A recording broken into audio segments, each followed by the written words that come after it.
right, so we got to start this episode by talking about the 2024 VMAs that happened a couple of days ago. I often get asked by friends and, people that love music like I do, they go, why do you care about the VMAs still?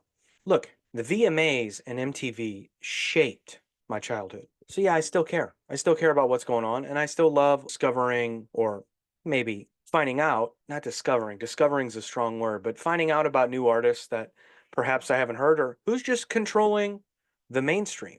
Taylor Swift had a clean sweep, I think, is what I saw of the VMAs. She won all the awards, but I'm more talking about the performances, and that's really all I've ever cared about when it comes to the VMAs, the performances. So, with that said, there's only one or two I want to bring up from this year, and then I want to talk about some past performances because there have been some great ones, funny ones, great ones, epic, maybe.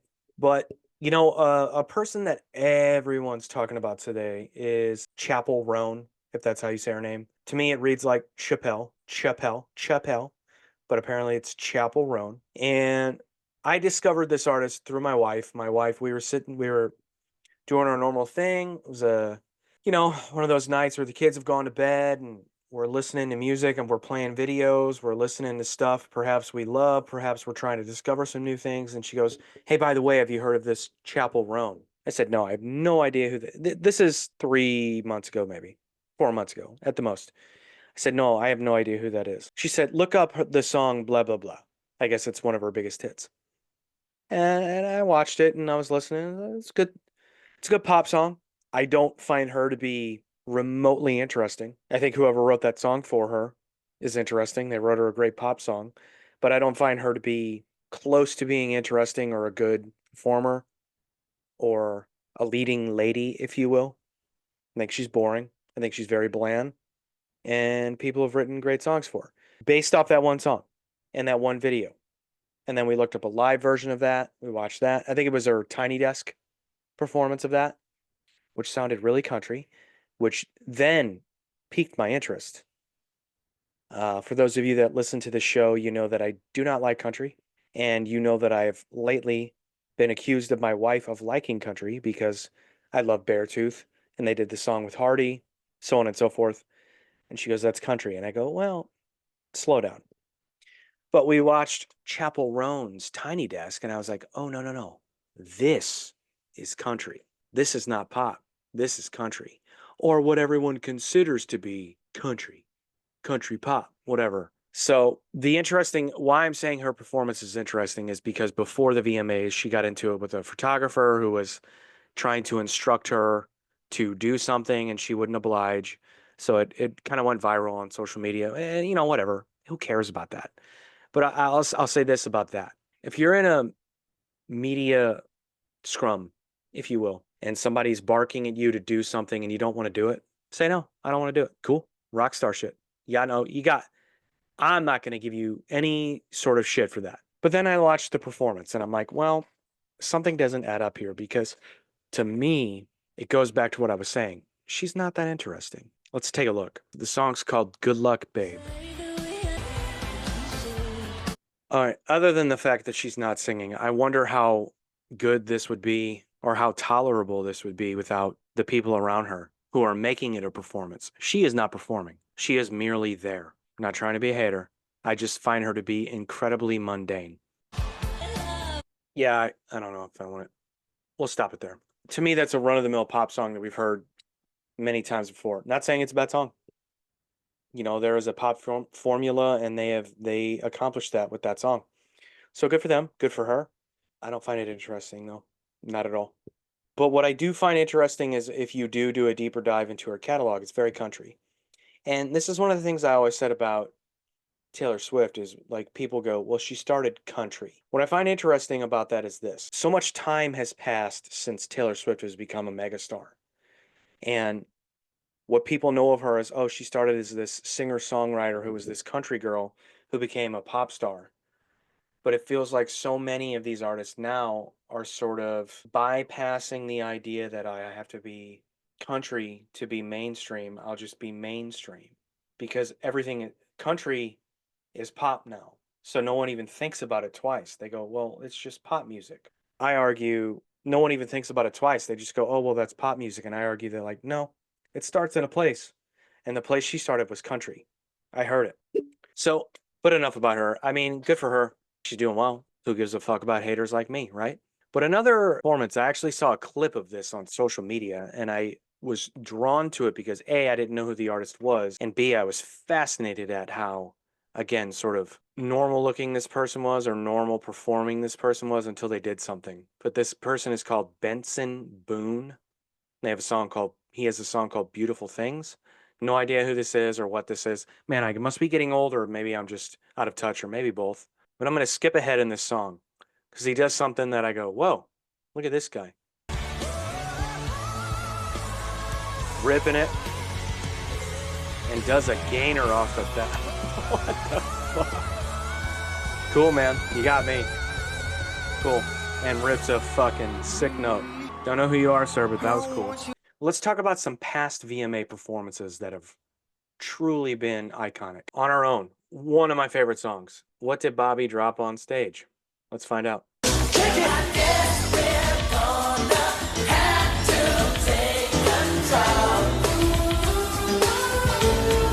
it up. It's right there. Yeah. Hey, stop singing. Come on. Put it in your pocket, dog. You'll get it later. Yeah. Love it. Arsenio hosting. Look at this shit. Yeah, kids, pay attention. Is Bobby Brown. Song rules.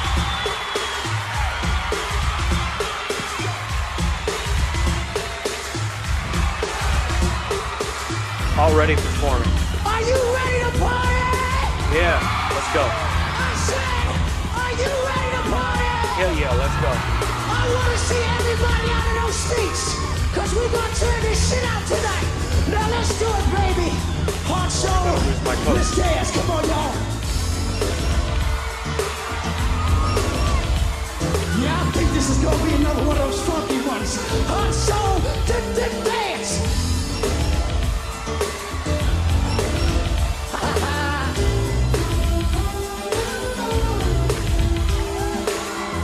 If I was you and you were me, you wanna be winning. If you want something better, you gotta wanna give your all. Cause I believe so much in we, and no, I'm not kidding. If you feel the same as Bobby, you gotta wanna shake the ball. Sing along, y'all. Don't know where the cars may fall. All I know is that we've gotta get it, baby. We gotta make it order. Whoa, kick it. I guess we're gonna have to take control. If it's up to Pick up the coat. we got to take it. Get up, come on. And I can't see that all we need to be a go-getter, gotta make your own decisions. For those of you that don't know, this is from the Ghostbusters 2 soundtrack. You gotta go for what you know. It comes a time in our lives you wanna be bigger. Gotta keep on pushing. You gotta learn to take control. Now I found out that nothing is given, baby. Don't know where the cards may fall. All I know is that we gotta get it. We gotta make it order.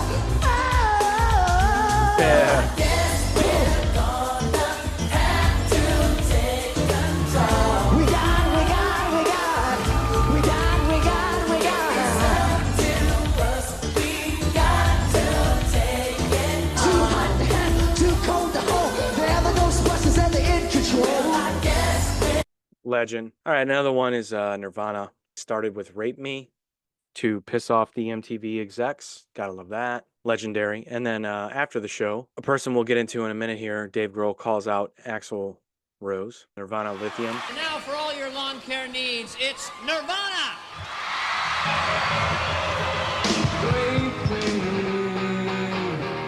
Oh, piss those execs off.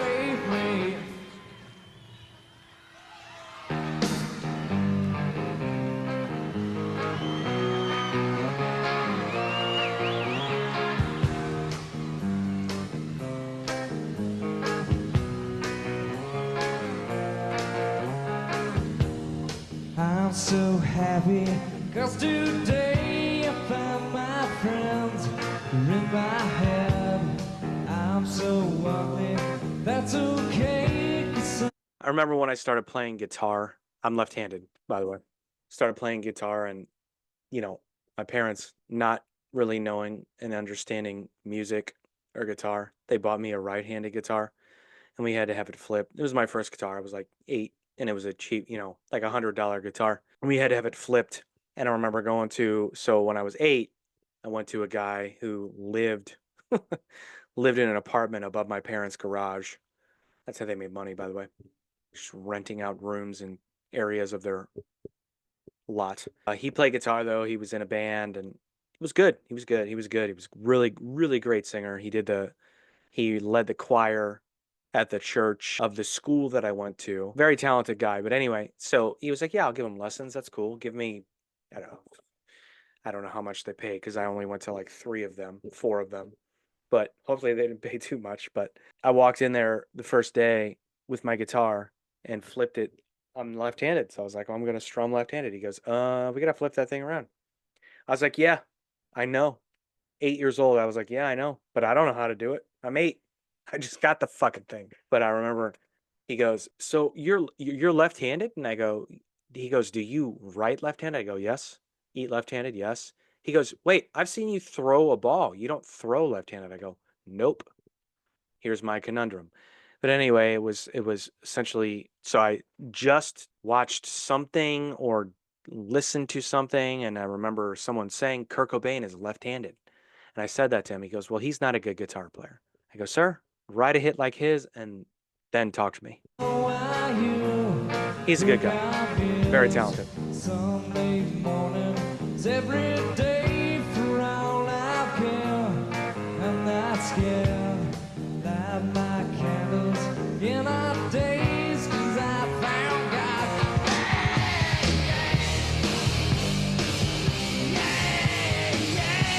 I mean, Dave Grohl can say what he wants about his drumming in this band, but to kids of this generation that heard this band, it was so powerful. And I know this band was dismissed by metal guys and musicians. He's not a good guitar player. He writes good songs, but he can't play guitar, and they're blah blah blah blah. But okay, it moved a generation, and a part of that was Dave Grohl's drumming in this band. It was powerful. Was it insane? Was it complicated? No, but it was powerful, and that's all you need sometimes.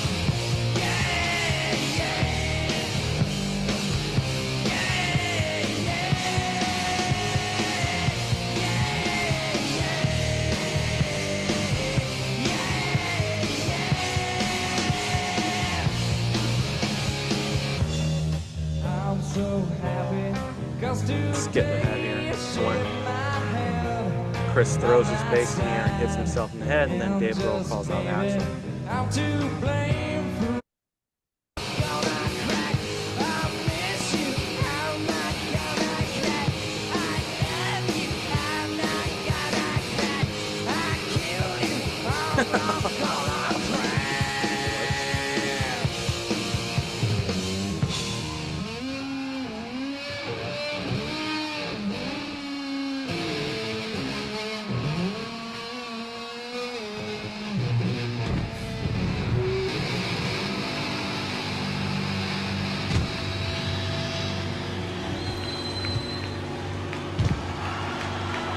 You know what? A band we've talked about on the previous 2 episodes, Linkin Park in 2001.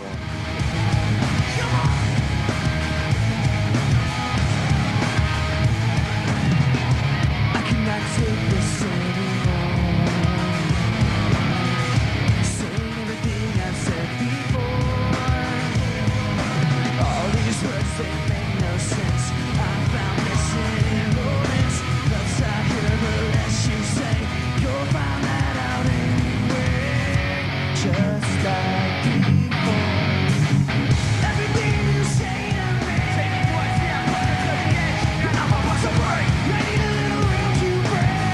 Yeah, push it to the edge. And I'm about to break. I find the answers aren't so clear. Wish I could find a way to disappear. That was a good part that I just paused it on. Damn it. But, it's funny because when you look at the evolution of this band, they have not changed as far as who they are on stage and what they bring to the stage and, the overall tone of the music. It hasn't changed much. And to think about 2001, this is when they started. When Hybrid Theory was climbing the charts, they sounded good. You get a lot of bands that haven't figured it out yet and they start getting a little bit of success and you can watch some of their earlier live shows and you go, "Whoa, this is raw. This is not the band I know today." I don't know if you can say that about Linkin Park. They always sounded good. They always had it figured out. Vocally, musically, and just the whole presentation of the package of what the music was. It was figured out. Now, are they going crazy? No. But Chester's killing it. They're all killing it. What am I saying? I'm gonna back that part up.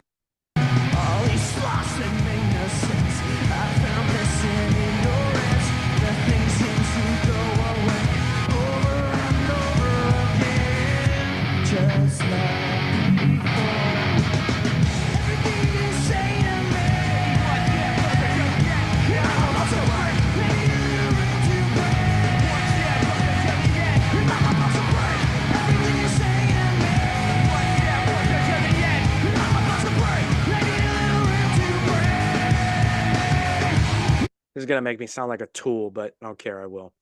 Chester always dressed better than the rest of this band.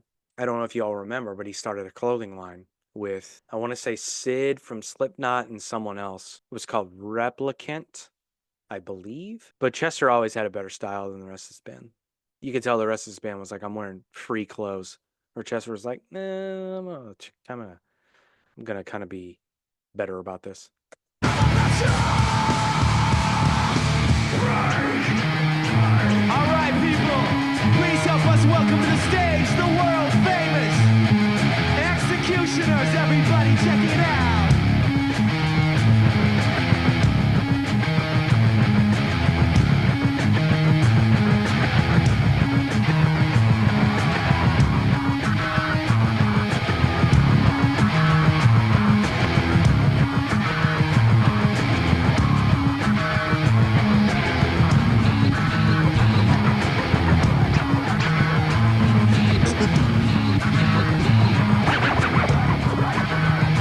Yeah, way to go, sound guy. You finally got it figured out.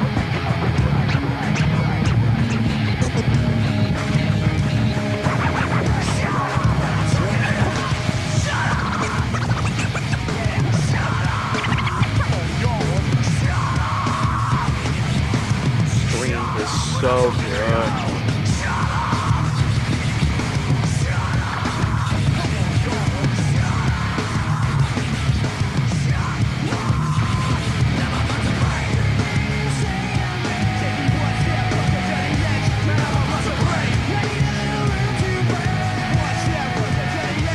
Yeah, Linkin Park. Well, this isn't a good one, but it's a famous one. When Poison played the VMAs in 1991, when CC started playing a different song than the rest of the band, they're supposed to be playing Talk Dirty to Me. Hey, CC.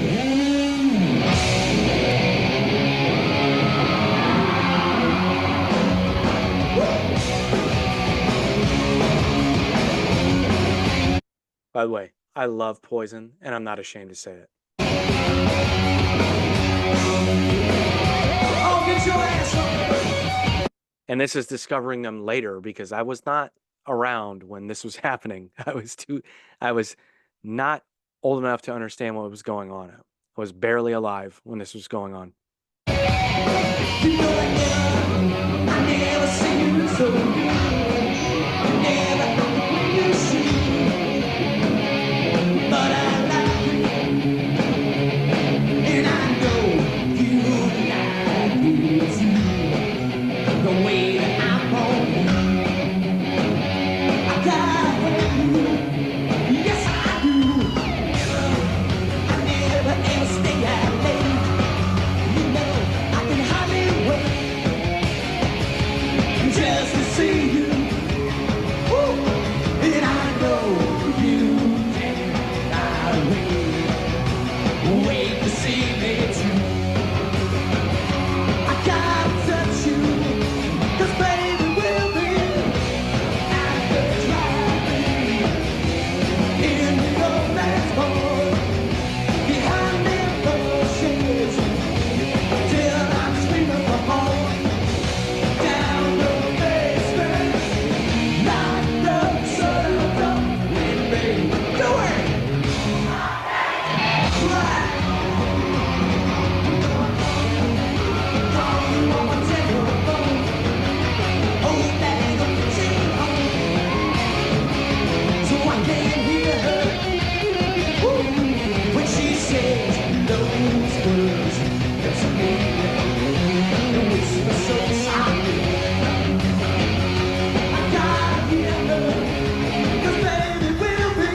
chord.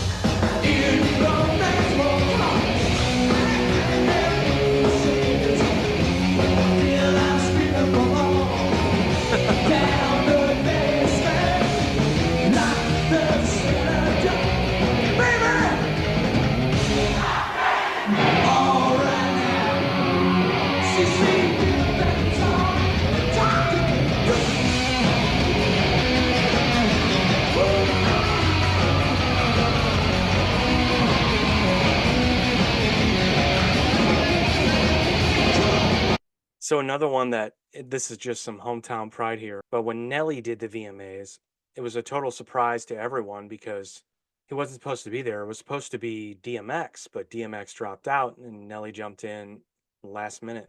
Get up, get up, get up, get up, get up.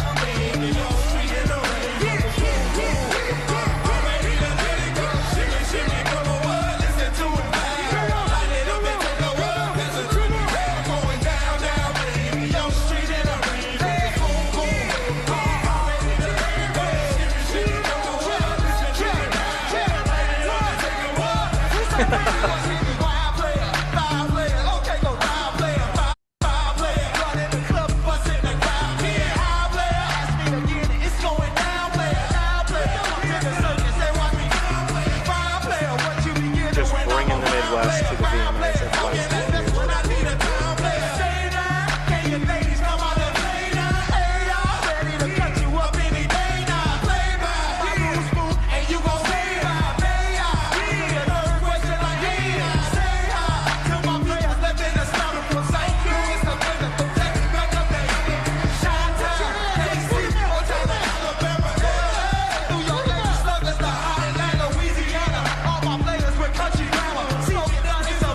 So this is what I was talking about. Somebody was like, yeah, he walked through the crowd and he talked shit to Eminem. And I was like, oh, I got to see this because I hate Eminem.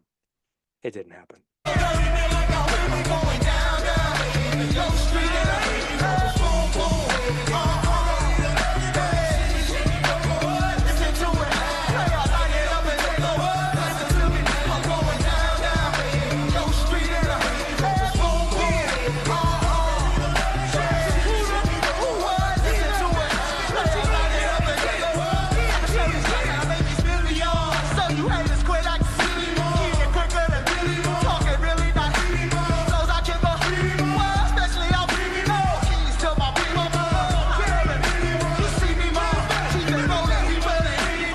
And this ended up being the most hated era of hip hop for hip hop snobs.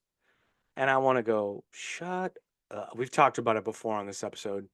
So many of these guys, these hip hop purists, hate this era of hip hop. I'm like, all right, cool.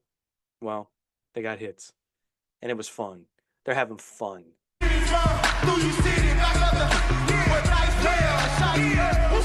City.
Here we go. Nelly. Raw as fuck. Just let us go out there and perform. Welcome to the jungle. Here we go. I was so excited for this.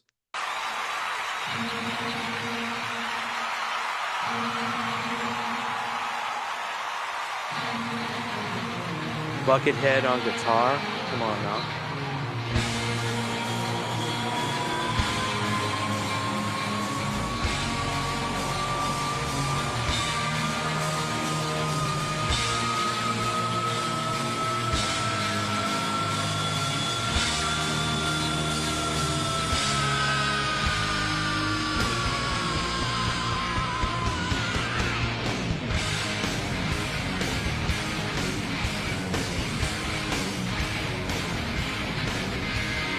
Welcome to the jungle.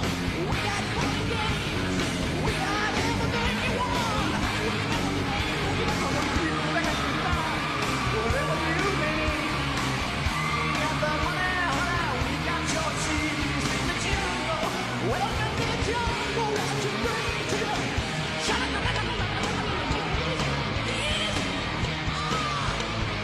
I'm gonna watch you bleed. Welcome to the jungle. We'll take it day by day. If you want your own to be, but that's the price you pay. You're a very sexy girl, very hard to please. You can get your right out, won't get them for free in the jungle. Welcome to the jungle. My something tea. Jungle. Welcome to the jungle. You bring me to a Oh, God. Welcome to the jungle. It's hard to watch. Let's move away from that.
So if you don't know, later on in this show, Limp Bizkit won the video for Best Rock or whatever, and the bassist, Tim, of this band climbed a big scaffolding on the stage, and it became a whole thing. Went viral before viral was a thing, if you can believe that. Don't get it twisted.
Let it unfold. Let's go crazy. Let's go crazy.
The feds were coming for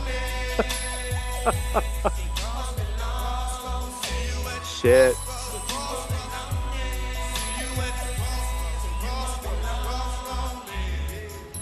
Pretty sure those are feds on stage. They were looking for one of them attached to some crime. I can't remember the story. It's been so long. Cleveland, what, bitch? This was an odd one. So in 2003, 4, when rock music was well on its way out of MTV, the only two rock bands to play are, I guess, yeah, they split the performance. So they only did half of their songs. So stupid.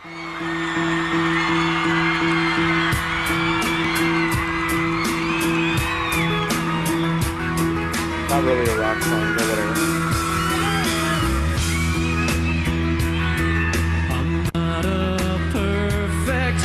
Person. There's many things I wish I didn't do, but I continue. I never meant to do those things to you, and so I have to say before I go that I just want you to know.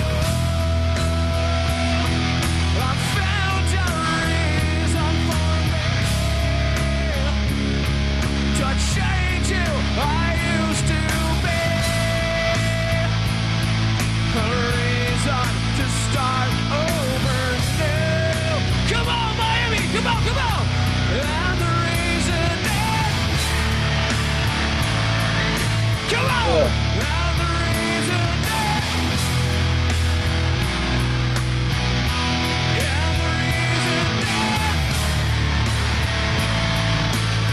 See, I don't want to take anything away from Hoobastank here. It does sound bad. But at the same time, it's like, okay, fit your hit song into a minute and a half. It's like, fuck you.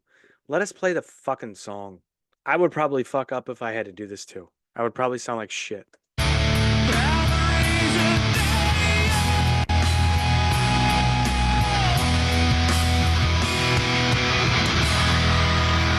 ya. Here comes the yellow card. Thanks for having us.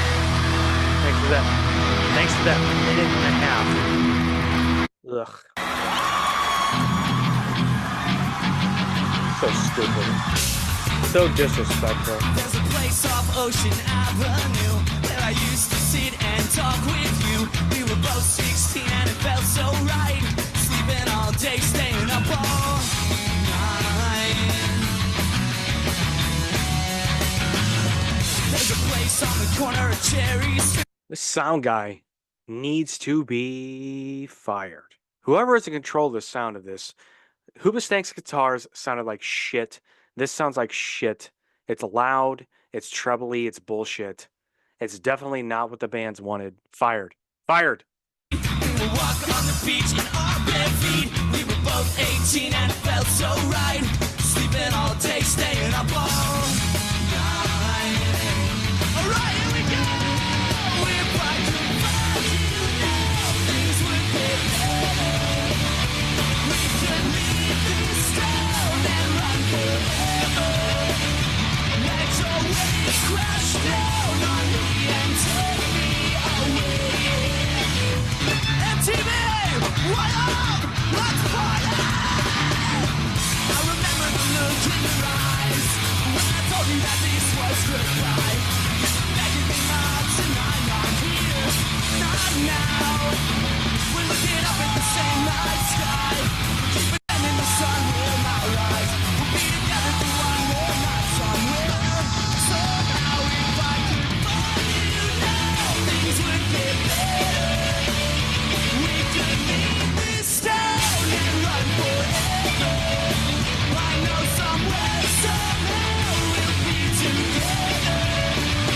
Let your wings crash down on me, take me away.